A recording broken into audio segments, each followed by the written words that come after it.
كيف طريقة تصليح صفيحة اللحم بالتورتيلا؟ خليك معنا أول بأول.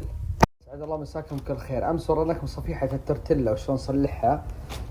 بس أريكم الحشوة وشلون نصلح حشوة اللحم، بسيطة بالمرة. طبعا جبنا كيلو لحم مفروم مثل ما قلنا لكم، نحط عليه شوي يمكن 200 جرام 150 جرام شحم علشان يعطيه طعم.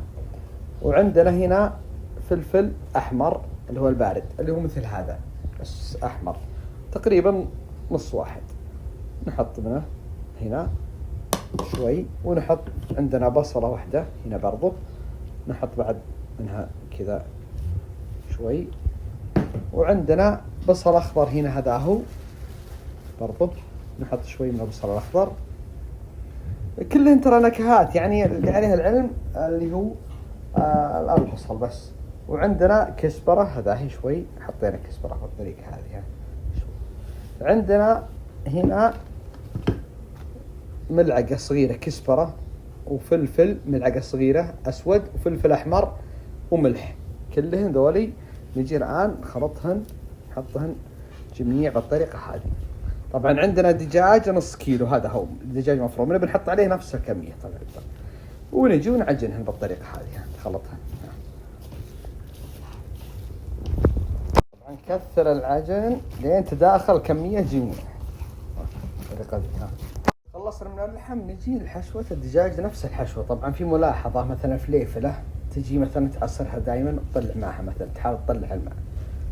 هذه بالمناسبة مثلا البصل عندك كذا، مثلا تجي وتعصر البصل لو فيه ماء، كل ما تخليهن ما بهن ماء ناشفات أزين. حطينا الآن البصل والفليفلة والبصل الأخضر، ونجي هنا اللي قلنا لكم الفلفل الأحمر والأسود والملح والبهارات، ونخلطهن نفس الخلطة. الآن نجي جبنا خبز التورتيلا بالطريقة ذي، ونجي ناخذ الحشوة زي ما قلت لكم. تاخذ شوي هنا وتحط، وتبدأ ممكن تحط هنا شوي ماء عشان تمشي معك الحشوة بالطريقة هذه.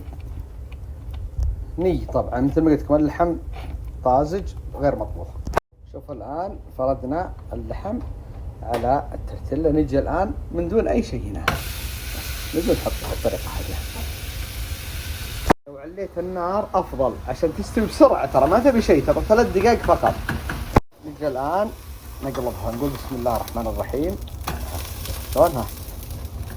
بعد ما نقلبها نحطها بالنص كذا، نكسرها كسر بحيث تصير كذا بالطريقة دي. شوف شلون نخليها شوي كذا، وممكن نقلبها الجهة الثانية. نجي ونقلبها على الجهة الثانية. شلون ما شاء الله خلاص تحمرت زانت الآن معنا بالطريقة دي. شوف شلون. ممكن لو بغيت زيت زيتون تبخ شوي من هنا على الجوانب، بحيث ممكن يشقر بها زيادة، أو تحب النكهة، أو سمن أو زبدة اللي تبغى، شوي بس ما تطول. خلاص الله تبارك الله كذا خلصت.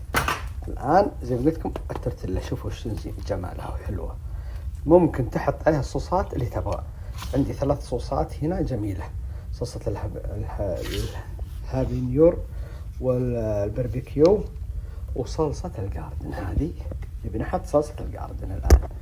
شوفوا شلون نبي نقول كذا، مثلا شوي نحط صلصة الجاردن. الله، وجبن ممكن تحط جبن، تحط اللي تبغى. والعافية علينا وعليكم. كلهن بنحط منهن على شوي شوي. والبربيكيو نقول بسم الله.